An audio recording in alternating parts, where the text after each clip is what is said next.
cette chaîne, je vous ai déjà parlé de violences éducatives ordinaires. Je vous ai parlé d'éducation bienveillante. Et je vais vous parler maintenant en fait des limites de l'éducation bienveillante. Alors j'imagine que si vous avez suivi cette vidéo, ces différentes vidéos et que vous êtes sensible au fait d'accompagner les enfants pour leur permettre d'accéder au meilleur d'eux-mêmes, vous n'avez pas spécialement envie de pratiquer une éducation noire, une éducation malveillante, une éducation qui ne permet pas à l'enfant de s'épanouir en toute quiétude.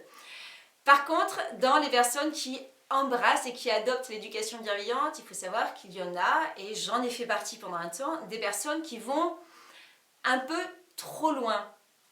Alors, quand j'entends trop loin, en fait, je pense, comme ça a été mon cas, aux familles, aux parents qui se font déborder par leurs enfants.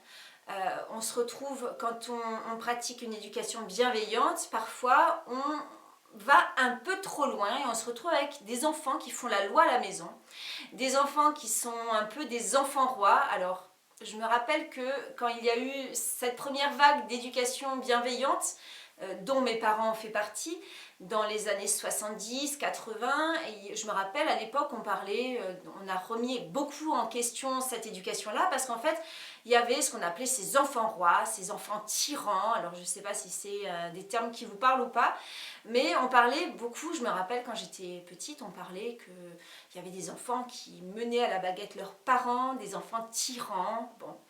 Et que du coup cette éducation n'était pas souhaitable et certains parents sont repartis dans l'autre sens sur une éducation plus autoritaire, plus stricte, plus adultiste.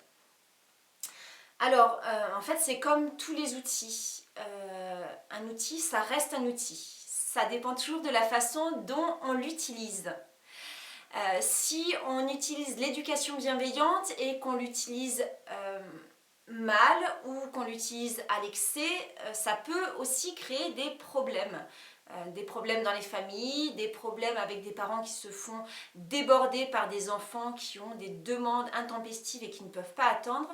Et il y a vraiment une différence entre laisser de la place à son enfant, accompagner son enfant en bienveillance, lui laisser le libre cours à ses débordements émotionnels et ses besoins de s'exprimer et d'être pleinement qui il est, et le fait que les parents n'ont plus aucune place pour faire la même chose.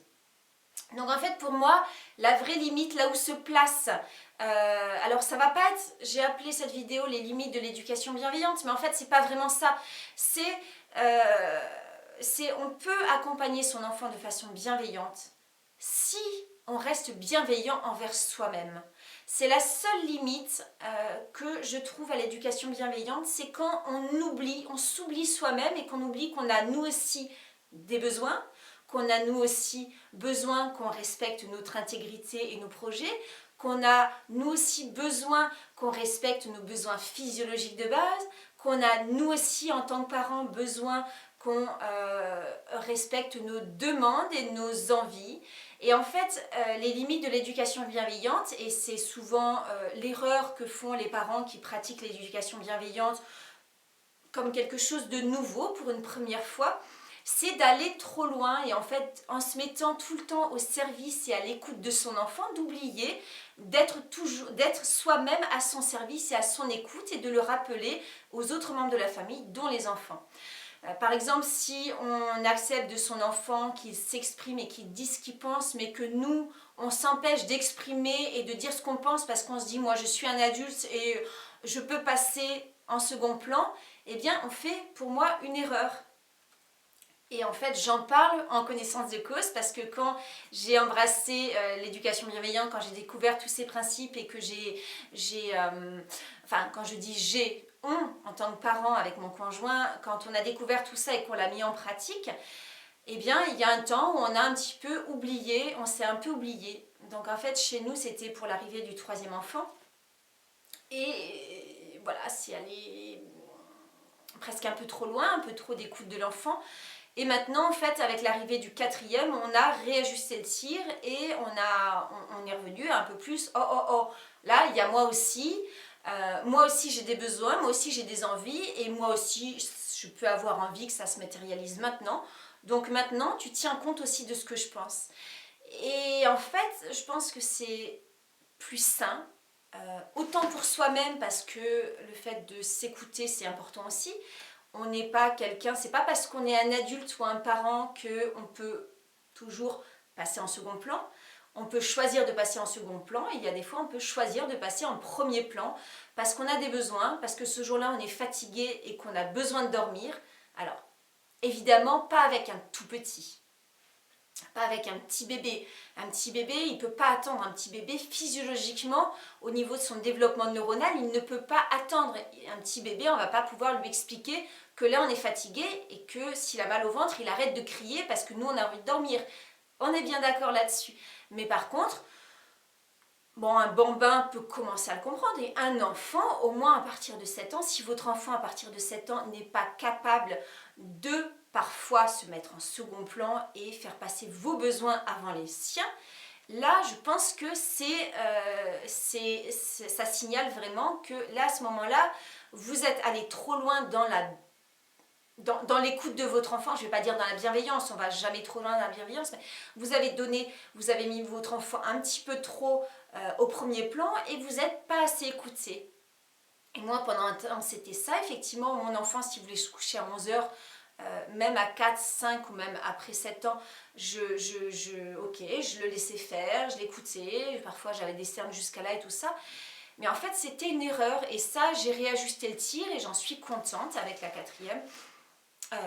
Voilà, il y a des moments, je lui dis non, j'ai pas envie. Et j'ai pas envie de t'expliquer pour toi. Non, c'est non.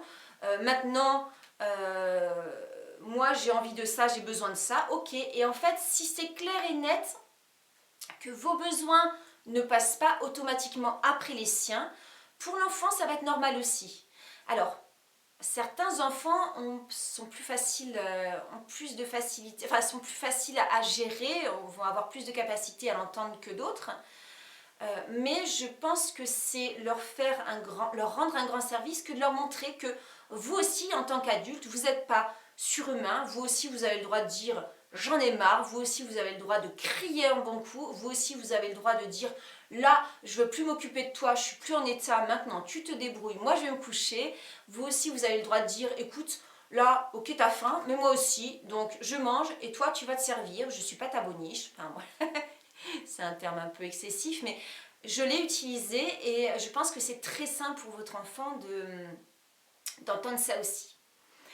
Donc, les limites de l'éducation bienveillante, c'est quand les parents oublient leurs besoins en faveur de leurs enfants, et je pense que sur du long terme, que ce soit pour les enfants ou pour les parents, c'est pas durable.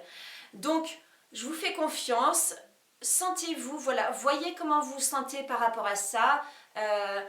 N'hésitez pas à revenir vers vous régulièrement en disant ok, est-ce que la situation est bonne pour moi, est-ce que moi mes besoins sont remplis, est-ce que tout correspond aussi pour moi, et si c'est pas le cas, posez les choses d'abord pour vous parce qu'il faut vraiment le vivre à l'intérieur pour pouvoir le verbaliser à l'enfant, et vraiment posez-le et posez, voilà, comme vous avez dit, tu as à votre enfant sûrement tu as besoin d'eux, tu as envie d'eux, et ben montrez-lui que si vous êtes capable de l'écouter, vous êtes capable de vous écouter aussi. Voilà, je vous fais confiance, vous trouverez les mots, vous trouverez comment faire et voilà, vous saurez comment faire. Si jamais vous sentez que vous avez besoin d'aide, vous avez besoin d'être accompagné dans ce processus, vous trouverez le lien de mon site internet dans la description de la vidéo, et donc je vous invite à me laisser un petit message pour me contacter, voilà, et pour voir de quelle façon je peux vous accompagner dans ce processus, pour vous permettre d'accompagner vos enfants en douceur tout en prenant soin de vous en tant que parents. N'oubliez jamais, vous êtes l'oxygène de la famille. Si jamais vous manquez d'oxygène, vous ne pourrez pas nourrir vos enfants. C'est comme l'image en fait dans l'avion. L'hôtesse de l'air vous explique bien que avant de mettre le masque à oxygène sur votre enfant, il faut d'abord le mettre sur vous, parce que sinon vous ne serez pas capable de le mettre sur votre enfant. Donc là c'est pareil, prenez soin de vous, ensuite vous pourrez prendre soin de votre enfant, n'oubliez jamais ça, et donc si vous avez besoin d'aide, je suis là pour vous accompagner en toute bienveillance. Voilà, et bien écoutez, je vous laisse me mettre vos commentaires sous la vidéo. Si vous l'avez aimé, je vous invite à la liker et à la partager à vos amis. Et puis abonnez-vous aussi, comme ça vous serez avertis des prochaines vidéos que je mettrai en ligne. Je vous embrasse, je vous dis à tout bientôt.